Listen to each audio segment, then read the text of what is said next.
warahmatullahi wabarakatuh.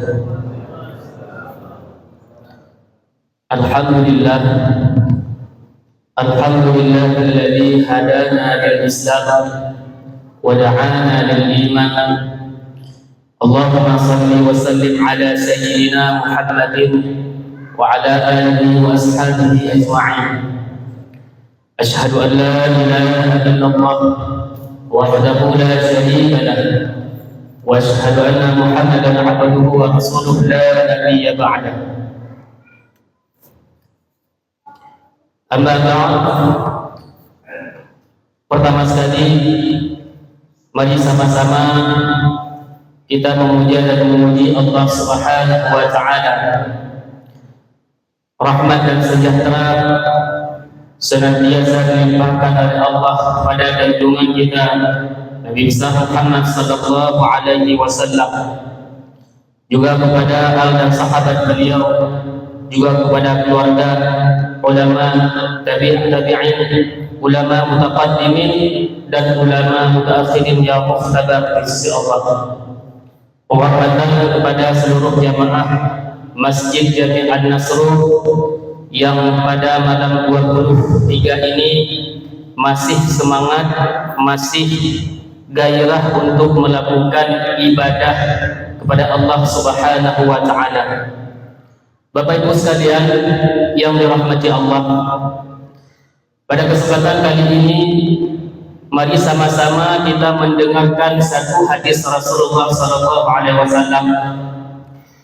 Sami'tu Rasulullah sallallahu alaihi wasallam yaqul, ayyuhan nas ifshaw salama wa at'imu ta'ama wa sallu bil laili wan nasu niyam dakhalal jannah tadkhulul jannah.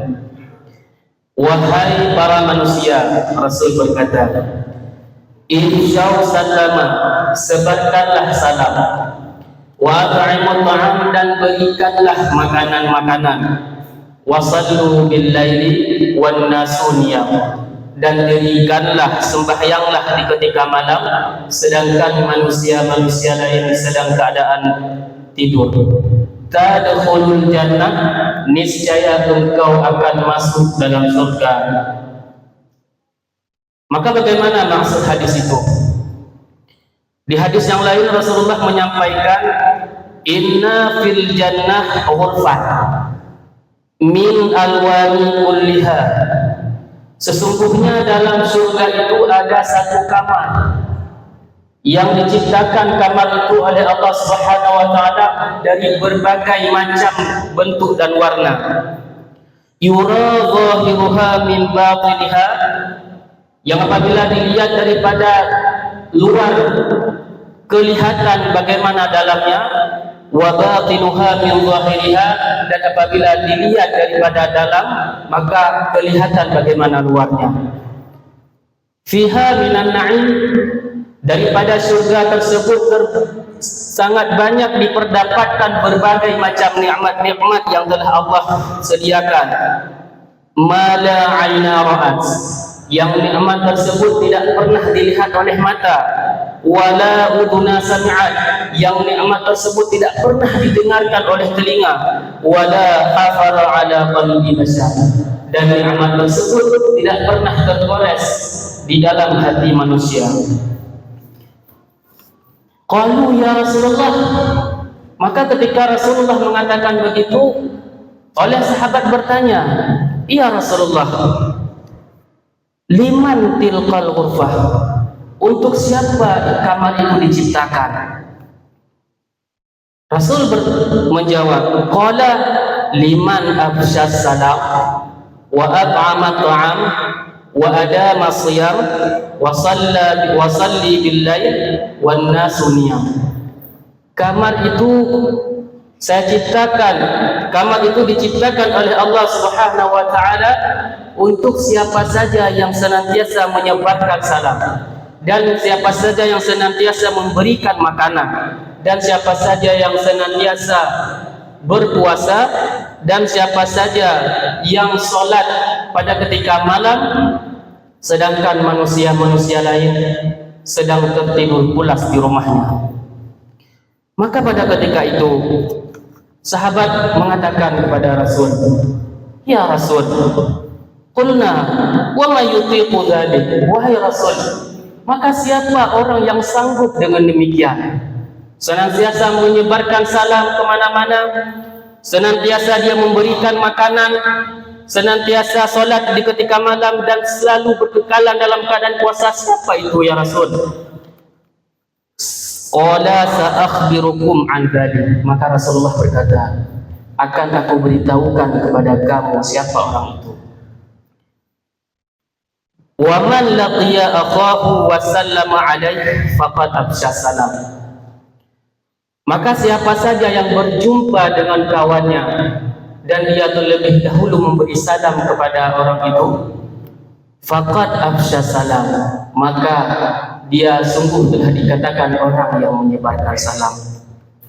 Wa man at'ama ahlaha wa 'iyaliha min at'am hatta yusbi'ahum, dan siapa saja yang telah memberikan makanan kepada keluarganya dan kerabat-kerabatnya daripada makanan sehingga mereka kenyang, faqad at'ama ta'am, maka dialah orang yang telah memberikan makanan kepada orang-orang. Wa man shoma Ramadan wa sittam min Syawal faqad adama shiyam, dan siapa saja yang berpuasa di ketika bulan Ramadan dan dia menambahkan 6 hari di bulan Syawal, faqad adama shiyam, maka sungguh dia telah senantiasa berpuasa. Maka bagaimana itu? Hanya sekedar memberikan salam kepada kawan kita, bukan untuk menyebarkan salam ke seluruh penjuru dunia, bukan. Sekedar kita memberikan salam kepada kawan kita. Dan bukan senantiasa kita memberikan makan setiap hari di rumah kita, membuat kenduri istilahnya, bukan.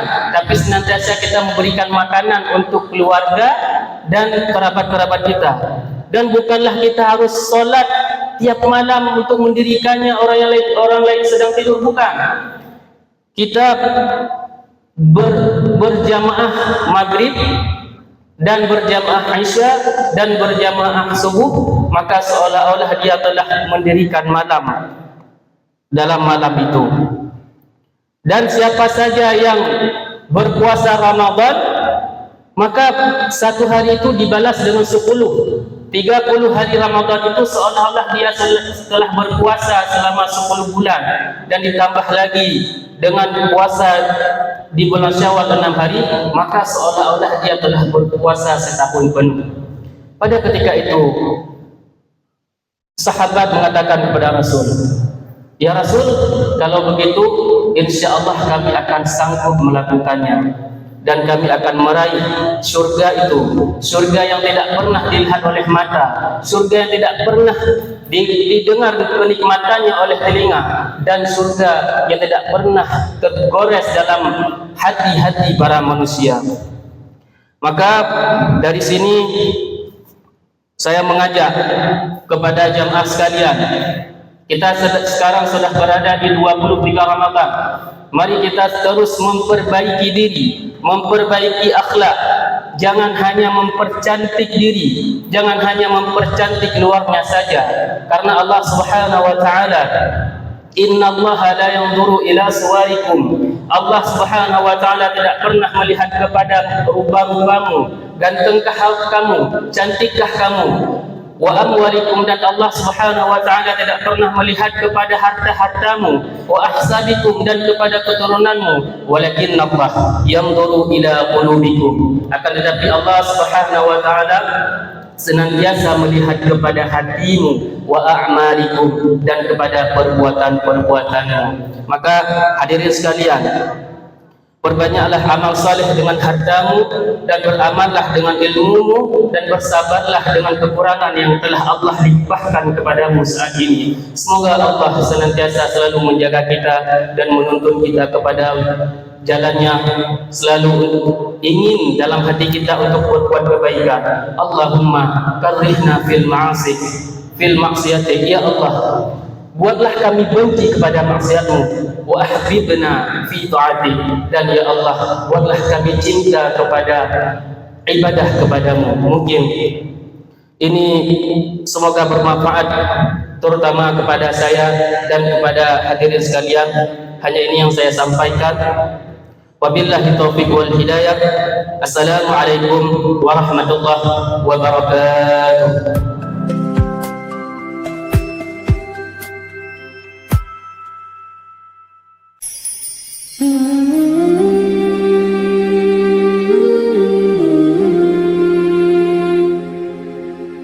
Mm-hmm.